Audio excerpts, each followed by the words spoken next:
예로부터 농부들이 논밭에서 가장 경계해야 할 대상 1호는 바로 잡초였다. 잡초를 얼마나 많이 효율적으로 없애느냐가 부지런한 농사꾼의 척도였는데 아무리 뽑아도 다음 날만 되면 수북이 자라나는 끈질긴 잡초들. 인간이 잡초를 이길 수는 없겠다라는 생각을 하고 그러면 잡초랑 공생해야 되겠다는 생각을 한 거죠. 여기 잡초와의 공생을 꿈꾸고 실천하는 사람들이 있다. 뽑아서 없애기만 하던 잡초를 음식의 재료로 쓰고 농사에 활용하기도 한다. 척박한 공간 속에서도 꿋꿋이 자신의 자리를 만들어가는 잡초. 그동안 우리가 몰랐던 잡초의 가치를 새롭게 살펴본다.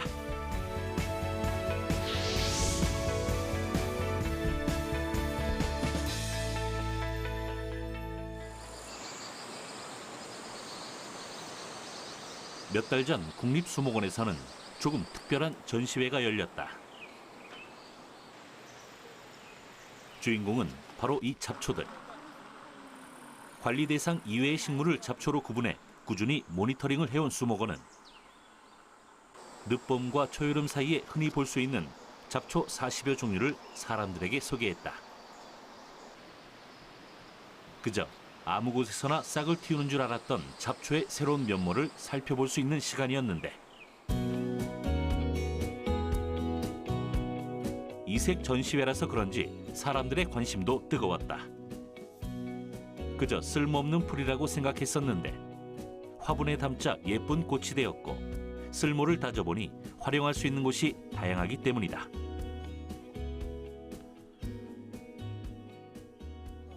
저기는 뭔가요? 수목원 구석구석을 누비면서 잡초를 직접 찾아볼 수 있는 이 전시회는 잡초는 쓸모없다는 고정관념을 깨는 계기가 되기도 했다.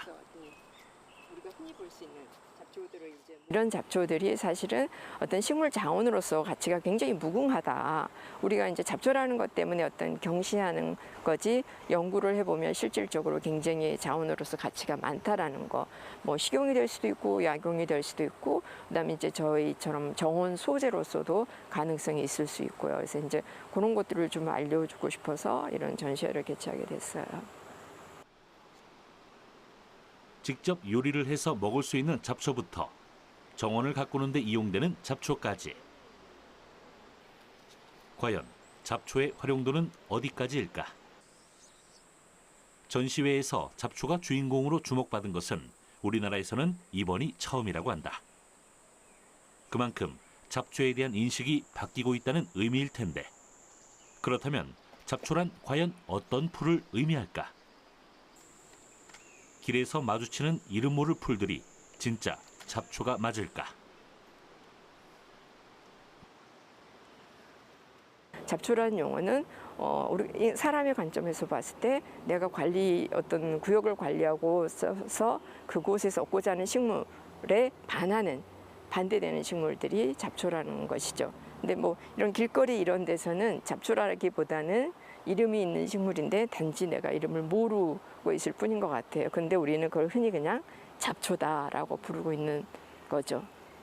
선생님 여기는 뭐예요? 네, 여기는 이제 약용식물원인데요. 그러니까 이제 저희가 여기를 온 이유는 잡초 중에서 약용식물로도 쓰면서 다른 곳에서는 잡초인 식물들이 있어요. 그래서 7, 8월에 볼 수 있는 잡초이자 약용식물인 것들을 이제 볼 수 있는 곳이기 때문에 이곳을 왔어요. 네. 잡초 중에서 먹을 수 있는 풀이 이렇게 많다는 사실이 조금 놀랍기도 하다. 전국의 어디에서나 자생하며 주로 양지 바른 돌 사이에서 많이 자란다는 돌나물.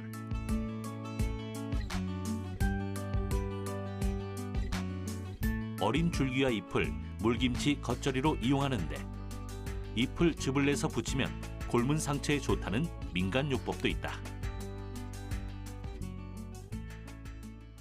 네, 이게 이제 뱀딸기 꽃이고요. 이게 뱀딸기 열매예요. 그래서 이름이 뱀딸기라고 해서 사람들이 못 먹는 걸로 생각하는데 실질적으로 뱀딸기 열매는 잼으로 만들어서 먹기도 한다 그래요. 요거는 이제 갱이밥이라고 하는 식물이거든요. 근데 먹으면 약간 시큼한 맛이 있어요. 한번 드셔보실래요? 그래서 수산을 가지고 있어서 이렇게 나물로 먹기도 하는데 약용식물이기도 해요. 그래서 얘가 이제 열을 낮추거나 이제 그 다음에 그 이뇨작용을 하는 데 있어서 굉장히 좋은 특징을 가지고 있다고 그래서 약용식물로도 쓰기도 해요. 모르면 잡초, 알면 약초라더니 설명을 듣고 보니 스쳐 지나가는 모든 풀이 새롭게 보인다. 이렇게 유용한 녀석들이 왜 그동안 잡초로 천대받아 왔을까?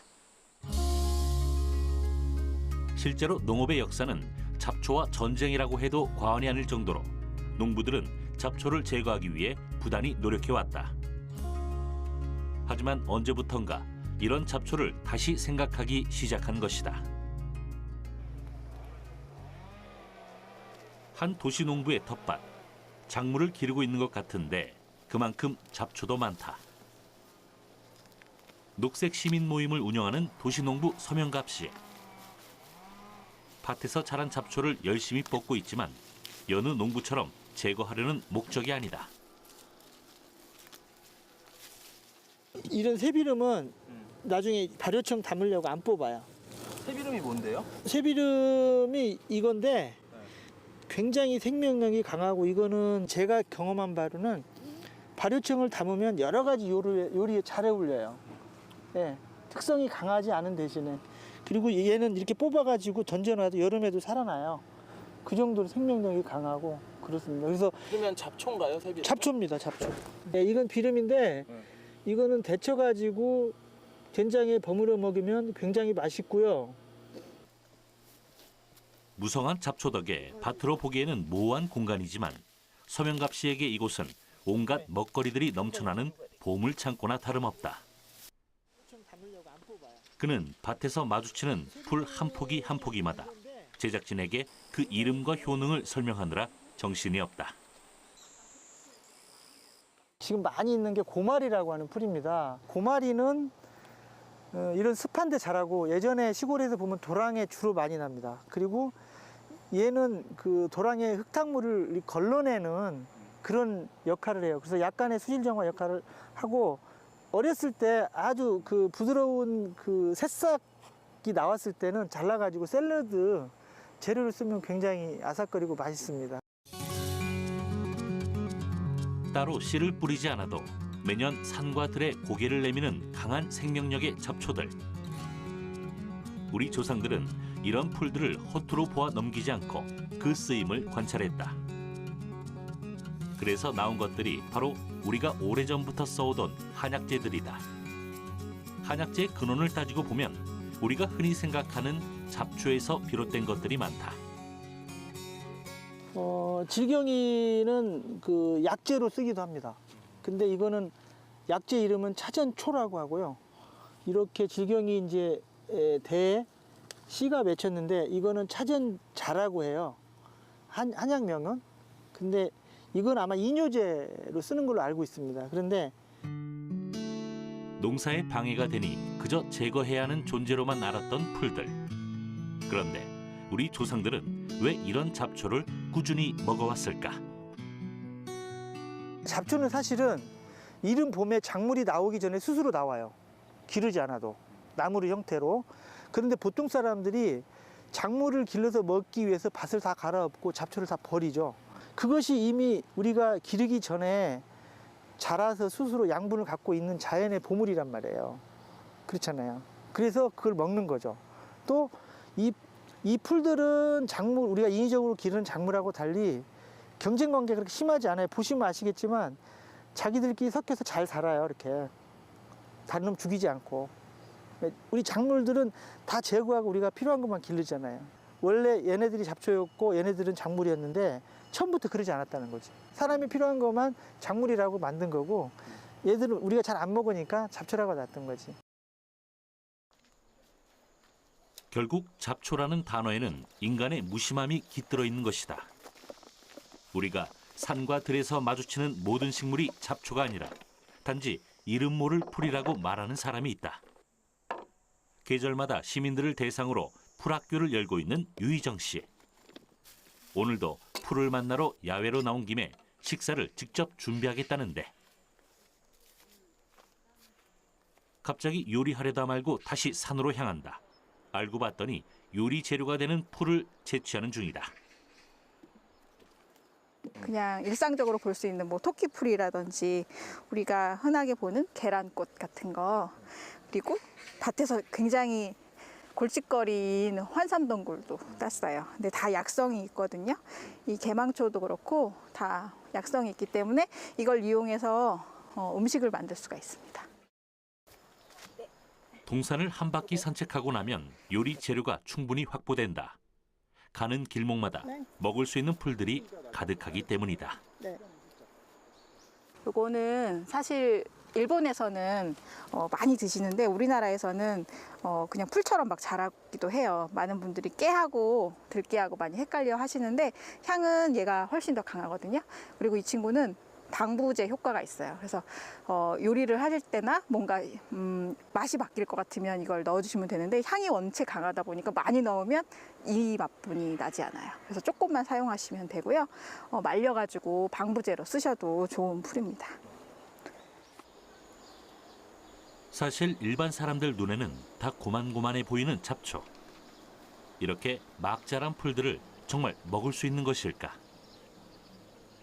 풀이 먹을 게 없을 것 같이 보이지만 꽤 연한 풀들이 많거든요. 지금 되게 없앨 네. 것 같아갖고. 네. 근데 지금 이 시기별로 또 풀들이 지금 나는 친구들이 있어요. 친구들도 지금 먹어야만 약성이 있는 그런 풀들이 있거든요. 지금 제가 따고 있는 거는 이건 명화주라는 풀인데요. 이게 굉장히 그 심장에도 좋고 맛도 굉장히 연해요. 그래서 샐러드로도 좋고 살짝 데쳐가지고 무쳐서 드셔도 좋은데요. 온실 속에서 잘 자란 작물들이 넘쳐나는 요즘 세상에 굳이 잡초를 이용해서 요리를 하는 이유는 뭘까? 자연에서 알아서 스스로 나고 또 스스로 자라면서 그 양분을 스스로 보존하고 그러다 보니까 더 강한 그런 약성이나 또 영양가들을 가지고 있는 것 같아요. 하나 둘씩 풀을 따다 보니 적당한 양이 바구니에 채워진다. 언제 어디서든 구할 수 있는 식재료이기에 먹을 만큼만 따면 재료 준비도 끝났다. 샐러드 요리는 간단하다. 풀을 잘 다듬고 먹기 좋게 잘라서 풀들 사이에서 키운 방울토마토와 함께 접시에 담아내는 것이다.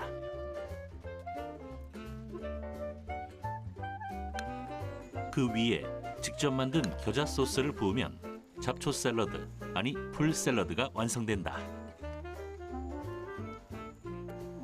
보기만 해도 싱싱하고 먹음직스러운데 과연 그 맛은 어떨까?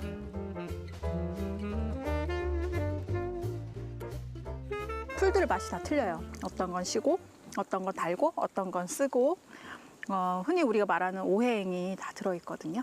그래서 뭐 색깔, 맛, 여러 가지들, 영양 성분 이런 것들이 다 틀리기 때문에 같이 먹었을 때 이렇게 조화가 되는 그런 맛이에요.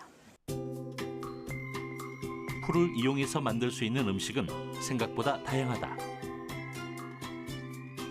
독특한 향과 질감 때문에 샐러드뿐만 아니라 파스타나 식욕을 돋우는 에피타이저로도 훌륭한 재료가 되기 때문이다.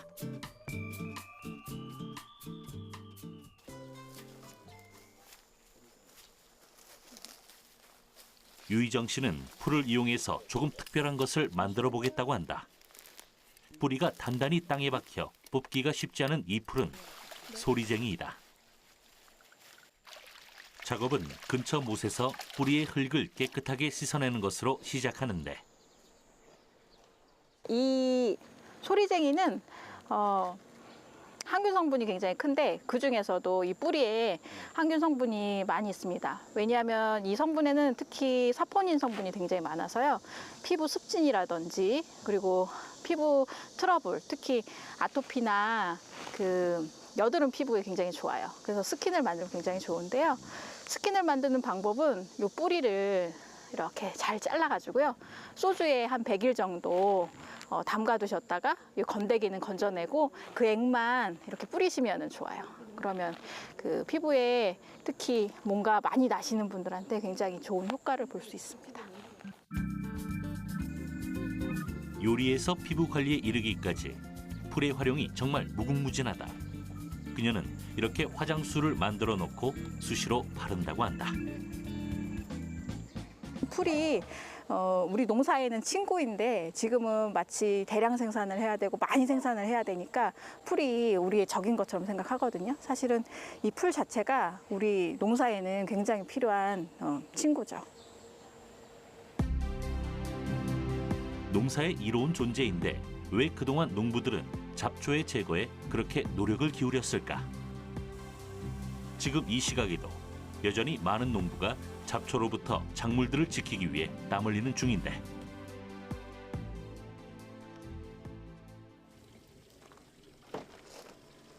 그 와중에도 농사에서 잡초의 중요성을 알아본 이들이 있다. 경기도 양평에서 농사를 짓고 있는 김주진 씨. 그의 농장은 산 중턱에 있다고 하는데 도대체 어디에 작물이 심어져 있는 것일까?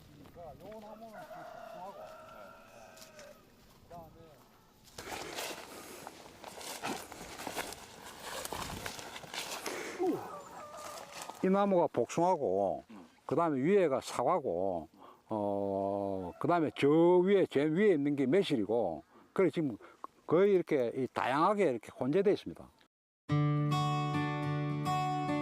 분명 기존의 과수원과는 그 모습이 사뭇 다르다. 듬성듬성 자라난 과일나무 곁에는 이름 모를 잡초들이 수북하게 자라고 있었는데 농부가 관리한 흔적이 도무지 보이지 않는다. 이 생태계가 그냥 이렇게 스스로 알아서 하도록 하는 그게 자연농법. 그래서 그렇게 하려고 그러면은 잡초도 있어야 되고 나무도 있어야 되고 우리가 인간이 이 필요로 해서 가지고 온 사과나무, 복숭아, 매실 이런 거 외에 원래 이게 생태계가 이렇게 스스로 돌아가도록 인간이 중간에서 이 개입을 해가지고 도와줘야 된다는 얘기죠. 그게 자연농법이죠. 농부가 최소한으로 개입해 자연 그대로의 힘으로 열매를 맺게 하는 자연농법. 비료나 제초 작업이 없어도 깨끗한 잎들이 달리고 탐스런 과실이 맺힌다고 하는데 이게 어떻게 가능할까? 반점 낙엽병, 그다음에 검은 별물병 해가지고 어떤 이 균이 잎을 공격하면은 균이 전체를 퍼져 잎을 떨어뜨리고 그 잎이 또 번져가지고 잎을 떨어뜨려 가지고 지금 시점에는 뭐 잎이 굉장히 피해를 많이 입는 경우가 있는데 우리 여기 보면은 여기 있네. 자 이것도 균이 공격을 했는데 이 나무가 이 자생력이 있고 면역력이 있고 건강하기 때문에 이 균을 물리치기 위해 가지고 노란 물질이 나온 거예요.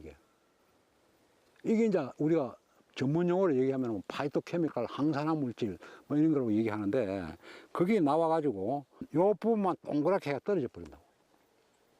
그래서 이 지금까지 잎이 약을 안 쳐도 굉장히 건강하게 광도 나면서 달려있다 이런 얘기죠. 이 사과의 상처는 새의 불이로 인해 생긴 것이다. 사과는 스스로 상처를 치유하기 위해 항산화 물질을 만들었다고 한다. 이런 사과는 실제로도 굉장히 맛있다고 하는데 근데 이게 아직 다 크지는 않았지만은 우리가 얼마 전에 까마귀가 이 가지를 부러뜨려 가지고 달린 이 사과 두세 개를 따서 같이 시식을 해봤는데 굉장히 맛있어요. 나 이거 따서 한번 같이 먹어봅시다. 잘 따지도 않는다고요. 자, 내가 먼저 먹어볼게. 맛이 굉장히 좋아요. 익지 않았지만, 그죠? 이런 맛이 결과적으로 안 익은 거예요? 안 익은 건 전혀 안 익은 거지. 이게 지금 아직 앞으로 2개월 더 있어야 익는 건데 지금도 엄청 단데요? 달고 단맛뿐만 아니고 신맛 뭐 이렇게 해가지고 그냥 오묘한 맛이 나잖아. 이 살아있는 맛이 생명의 맛이야 이게. 맛있네요. 과수나무 사이사이에 있는 무성한 풀밭. 그냥 풀밭이 아니다. 자세히 살펴보니 이곳에서도 작물이 무럭무럭 자라고 있었다. 잡초 속에 자라고 있어도 영양분을 뺏기지 않았는지 크기가 예사롭지 않다. 또 한쪽에는 참외가 굵은 열매를 맺었다. 또 참외, 열린 참외도 크기가 그렇게 작은 게 아니라는 얘기죠. 이거 보세요, 이거 크잖아. 그럼 잡초와 양분을 다 빨아먹은 것도 이렇게 크게 되겠어? 안 되잖아. 수박도 마찬가지고. 이 수박이 이게 땅이 제대로 안 돼 있으면은 이 수박이 이렇게 되냐고 이게. 그러니까 엄청 실한 것 같아요. 그럼 그 잡초 옆에 있기 때문에 실하다니까. 잡초 양분을 다 빨아먹으면 수박이 조그만해야 되잖아, 그냥. 참외도 마찬가지고.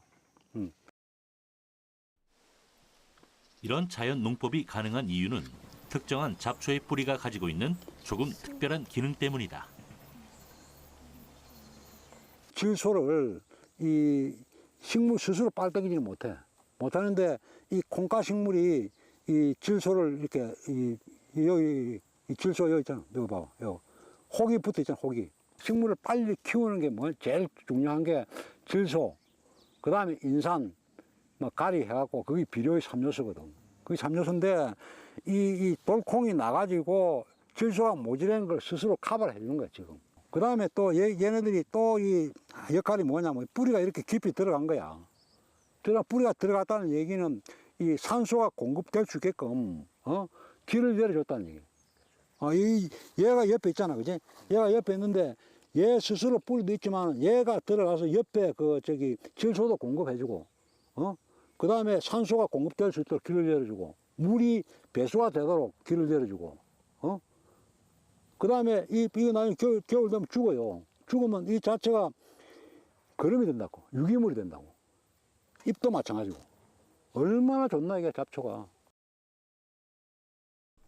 나무 색깔이 좀 붉지 않습니까? 농장 한쪽에는 색깔이 조금 붉은 나무가 사과나무와 함께 자라고 있다.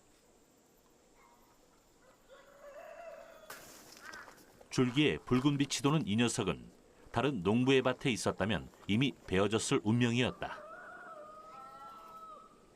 하지만 이곳에서 북나무는 과수나무의 병충해를 방지하는 역할을 톡톡히 해낸다. 북나무가 과수나무의 곁에 있으면 매미나 각종 해충이 북나무를 먼저 찾는다. 덕분에 과수나무들은 병충해의 위험에서 벗어날 수 있다.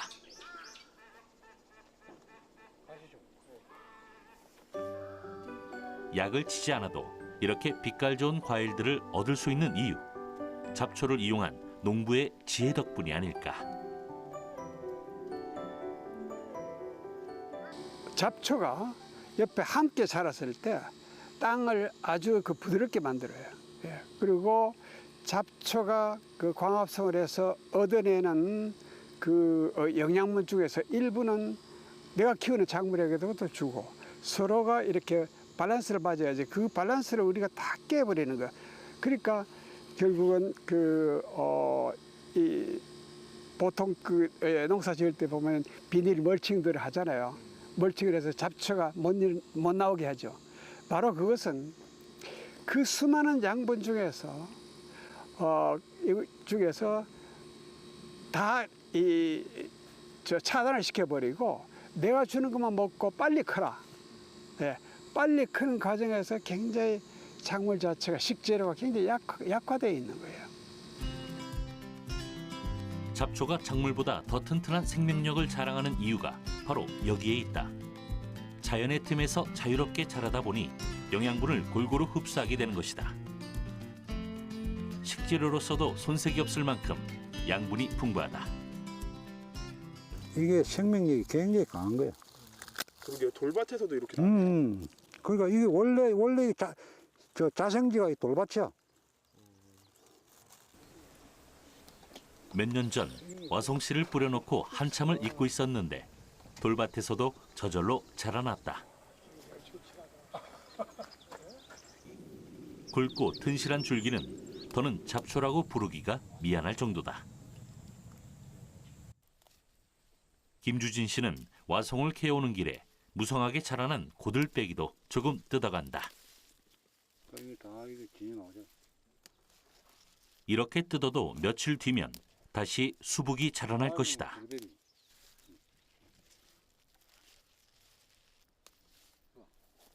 자연이 키웠으니 신선하기는 당연할 것이다.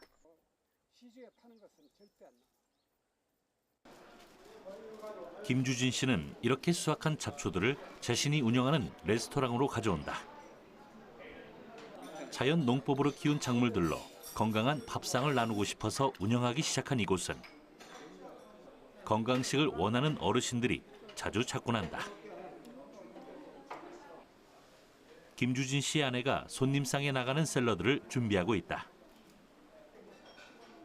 밭에서 공수해온 신선한 재료를 잘 씻고 다듬기만 하면 음식 준비는 끝난다.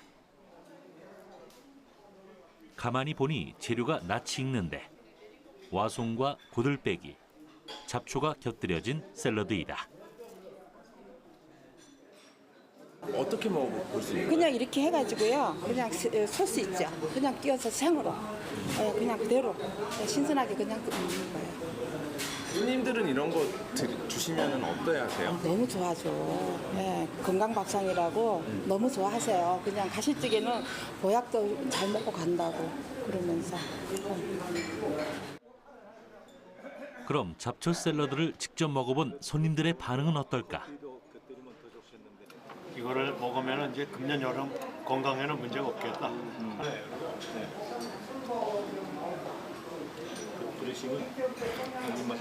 중국의 팔찌미 오청이라는 게 농가 원령가 옛날에 나오는 얘기인데 팔찌미 오청을 이만큼 밖을 쏘냐 그랬는데 그 맛보다 더 멋있는 것 같아요.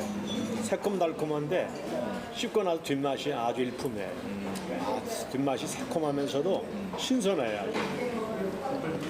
난 그렇게 말하고 싶은데 야채에서 우러나는 깊은 맛 그런 게 있어. 잡초를 활용해서 농사를 짓는 농부가 또 있다고 해서 찾아간 곳은 충남 홍성. 8년 전 귀농한 금창영 씨 부부는 제철에 농산물을 생산하는 유기농 노지 재배를 고집하는데 농사의 1등 공신은 바로 이 잡초라고 한다. 하지만 무작정 잡초를 작물과 함께 키우는 것이 아니다. 지금 무성히 자란 잡초를 부지런히 베고 있기 때문이다. 그때는 사람 많이 왔어서요. 특이한 점은 이렇게 베어낸 잡초를 버리는 게 아니라 그대로 밭에 덮어둔다는 것이다. 잡초로 푹신하게 뒤덮인 밭. 여기에 고구마가 자라고 있다. 고구마는 줄기가 뻗어 나가야 되는데 네. 풀이 있으면 잘 못 뻗어요. 그래서 주변에 이제 고구마가 자라는 주변에 있는 풀들을 이렇게 베주면 고구마가 이제 어느 정도 자라서 이 주변을 이렇게 덮게 되면 그다음에 이제 풀에 장애가 안 되니까 이렇게 한 번만 베주면 그다음에는 이제 작업을 안 해도 되죠. 이 밑에 보니까는 네. 이렇게 뭘 깔아놓으셨네요, 고구마 그렇죠. 밑에. 왜냐하면 그 옆에 보시는 이제 콩과 이렇게 비교해봤을 때 콩은 이렇게 주변에 이제 풀이 어느 정도 있어도 크게 장애가 안 되지만 고구마는 풀이 있으면 좀 힘들어해요. 그래서 이제 풀을 좀 제어하기 위해서 이제 이걸 좀 깔아준 거죠. 잡초 활용법은 작물의 특성에 따라 다른데 고구마를 키울 때는 잡초를 베어 푹신하게 바닥에 깔아주고 그 위에 고구마를 올려주면 잘 자라난다. 그러니까 풀이 지금까지 우리가 봤을 때 농사에서는 풀이 우리의 적이었죠.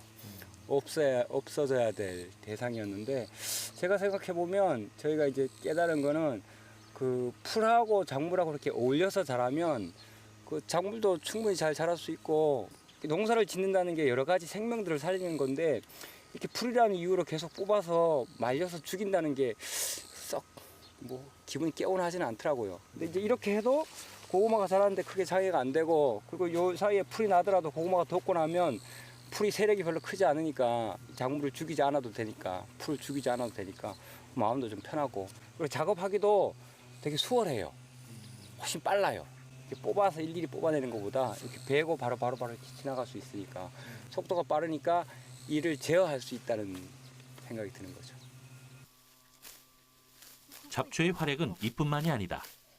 베어낸 잡초를 밭에 잘 깔아두기만 해도 농작물의 뿌리를 보호하고 땅 온도를 유지할 수 있다. 일명 바닥 덮기 작업. 요즘엔 멀칭 작업이라고 한다. 풀을 베주는 게 또 저 지풀 덮는 것처럼 멀칭 효과가 있잖아요. 그래서 땅이 이렇게 드러나지 않으니까 수분도 좀 유지해주고 해서 작물한테 좀 도움이 되기도 하죠. 사실 멀칭을 하는 가장 큰 이유는 잡초 방제라고 한다. 잡초를 하나하나 뽑기 힘드니 비닐로 덮어버린 것이다. 물론 보온과 보습이 되니 작물의 생육을 좋게 하는 요인이 된다. 하지만 비닐로 인한 오염은 물론 자연재해로 멀칭이 찢어지는 경우 낭패를 보기도 한다. 잡초를 활용한 멀칭법은 그 단점까지도 보완할 수 있다.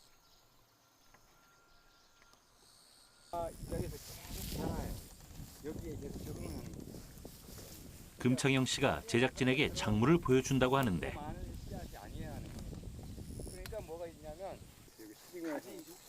작물 상태가 매우 건강한 것을 볼 수 있다. 더 흥미로운 것은 이렇게 잡초를 활용해서 농사를 지으면 농작물의 생산성도 향상된다는 사실이다. 잡초의 도움도 받고 때론 경쟁에서 자란 작물들은 해가 갈수록 기력이 튼튼해져 알이 굵은 열매를 맺는다. 가지 같은 경우는 고추랑 다르게 꽃이 피면 무조건 가지가 하나씩 달려요. 그래서 가지 농사가 되게 재미있는 농사인데 작년 같은 경우가 어떤 현상이 생겼냐면 가지가 꽃이 피면 그냥 꽃이 그냥 그대로 떨어지고 가지가 열매를 전혀 못 맺혔어요. 근데 이제 올해 이렇게 계속해서 풀을 베서 이렇게 덮어주면서 제가 느껴지는 거는 가지가 작년에 비해서 훨씬 세력이 좋아지고 가지가 이제 달리기 시작하고 이런 것들 보면서 느끼는 게 풀을 뽑아내는 것보다는 뿌리가 계속해서 땅에 잡초의 뿌리든지 뭐 작물의 뿌리든지 같이 뿌리들이 이렇게 공생하면서 미생물들이 훨씬 더 많이 늘어나면서 가지도 더 잘 자라는 그런 어떤 서로 상생의 원리가 여기서 작용하는 게 아닌가라고 저는 그렇게 느껴져요. 금창영 씨는 밤농사뿐만 아니라 논농사에도 잡초를 이용한다. 잡초 제거만 잘해도 생산량이 늘어난다는 벼농사에 어떻게 잡초를 이용한다는 것일까? 어린 벼는 잡초보다 기력이 약하다. 그때는 농부가 주변 잡초를 베어내 벼에 힘을 실어준다. 벼가 잡초와 경쟁해도 밀리지 않을 만큼 자라면 그때부터는 벼의 자생력을 믿고 기다리면 된다. 어렸을 때 한번 베주고 그다음에 어느 정도 자랐을 때 또 한번 베주면 벼가 어느 정도 세력을 둬서 자라기 시작하면 그 다음에는 벼가 풀보다 더 힘이 세지니까 크게 문제가 안 되죠. 기존의 농사의 방식은 제가 생각하기에는 그 작물이 너무 곱게 자라도록 만들어준다는 느낌이 들어요. 그러니까 자기의 힘을 내서 열심히 자랄 수 있는 환경, 그런 힘이 있음에도 불구하고 인간이 너무 곱게 자라는 형태로 만들어주는 거죠. 그러니까 이렇게 해서 자라면 얘들도 충분히 자랄 수 힘이 있는 거고 이러한 강한 생명력이 오히려 인간에게 더 도움이 되지 않겠냐라고 저는 믿는 거죠. 평소 자연농법에 관심이 많았던 금창영 씨가 용기를 내서 시도할 수 있었던 이유는 일본에서 직접 그 결과물을 보고 왔기 때문이다. 금창영 씨는 자연농법을 실천해 좋은 결실을 본 가와구치 요시카츠 씨의 농사법에 깊은 인상을 받았다. 가와구치 요시카즈 씨는 1970년대부터 농약을 쓰지 않을 뿐 아니라 밭도 갈지 않는 자연농을 시작했다. 90년대에는 자연농을 가르치는 학교를 열었는데 일본 전역에서뿐 아니라 전 세계 농업인들이 찾아와서 잡초와 상생하는 자연농법을 배워가고 있다. 일본에 가서 느낀 거는 농사를 대하는 마음가짐이나 자연을 대하는 마음가짐, 이게 확장돼서 사람을 대하는 마음가짐으로 이렇게 확장되는 모습들이 되게 보기 좋았어요. 그러니까 그 자연 속에서 인간이 하나의 일부일 뿐이구나. 그렇다면 인간이라는 이유만으로 다른 것들을 없앤다는 것은 되게 폭력이다라는 생각을 일본에 가서 배웠죠. 그래서 굳이 그러지 않아도 작물들을 자랄 수 있음에도 불구하고 인간이 효율성이나 생산성이나 이유만으로 죽인다는 것은 올바르지 않다라는 생각을 가서 확신을 하게 된 거죠. 그래서 이런 방식으로 바꿨죠. 인간도 자연도 과잉 보호로는 제대로 된 성장을 하기 힘들다. 농부의 과도한 간섭이나 개입은 작물이 자연으로부터 부여받은 고유한 에너지, 그 강인한 생명력을 상실하게 한다. 자연농은 농법이라기보다 삶의 자세라고 한다. 무엇을 해야 한다가 아니라 무엇을 하지 않는다는 뺄셈의 인생관. 그런 비움과 자연스러움이 잡초와 농작물을 함께 살리고 인간 역시 풍요롭게 살아갈 힘이 아닐까. 되게 좋아요. 이 안에 이렇게 있으면 어떤 게 좋으세요? 교감이 되는 것 같아요. 그러니까 그 풀도 잘 자라고 벼도 잘 자라고 벼가 더 잘 자라면 좋지만 그러니까 야 너희들은 왜 나와서 난리냐, 너희들 좀 제발 좀 죽어버려라 뭐 이런 생각들을 예전에 했었는데 너희들도 좀 잘 자라고 벼도 좀 잘 자라고 너희들은 벼가 자라는데 크게 장애가 되지 않으면 뭐 크게 우리가 너희들을 해할 필요가 없어지잖아요. 그러니까 마음이 되게 푸근해지고 많이 넓어지죠. 잡초 연구에 평생을 바친 어느 교수는 이런 말을 했다. 엄밀한 의미에서 잡초는 없다. 잡초라고 생각하는 마음이 있을 뿐이다. 밀밭에서 벼가 나면 벼가 잡초가 되고 보리밭에서 밀이 나면 밀이 잡초가 된다. 풀 한 폭이라도 쉽게 버려질 수 없는 것처럼 어느 한 사람도 포기할 수 없는 소중한 존재임을 기억한다면 우리가 사는 세상이 아름다운 숲을 이룰 수 있을 것이다. 사실 잡초는요, 지구의 살갗이거든요. 그래서 잡초가 이 토양의 수분도 굉장히 많이 보호해주고요. 잡초가 없으면은 사실 토양 양분이 굉장히 많이 유실돼요. 그리고 그 잡초 뿌리 사이사이로 그 공기를 땅속에 깊이 넣어주면서 토양을 굉장히 좋게 해주거든요. 그래서 미생물을 많이 만들어주고 그 미생물들이 토양을 더 기름지게 해주는 그런 역할을 해요. 그래서 사실은 풀이 우리 농사에는 친구인데 지금은 마치 대량 생산을 해야 되고 많이 생산을 해야 되니까 풀이 우리의 적인 것처럼 생각하거든요. 사실은 이 풀 자체가 우리 농사에는 굉장히 필요한 친구죠. 잡초랑 공생해야 되겠다는 생각을 한 거죠. 그럼 잡초랑 공생해서 잡초의 도움을 받으면서 농사를 지면 오히려 더 좋지 않겠냐. 왜? 잡초는 생명력이 아주 강하고 그러니까 작물보다는 훨씬 더 힘이 세니까 작물하고 잡초와의 관계를 어떻게 적절히 조화를 이루면 인간에게 훨씬 더 이롭게 이용할 수 있지 않을까라는 생각을 한 거죠. 잡초가 있음으로 해서 제가 농사 짓는 데 있어서 도움을 많이 받으니까 작물도 잘 자라게 되고 그다음에 토양도 훨씬 더 좋아지고 표토층도 많이 두꺼워지고 그래서 잡초는 오히려 저에게 저랑 같이 농사 짓는 조력자라는 생각을 합니다. 자연에 존재하는 모든 생명은 각기 어떤 사명을 띠고 태어난다. 매일 마주치는 풀들, 작고 때론 보잘것없어 보이는 그 생명들. 하지만 그런 흔한 것을 귀하게 여기는 순간 잡초는 우리의 삶을 흥미롭고 풍요롭게 만드는 소중한 존재가 될 것이다.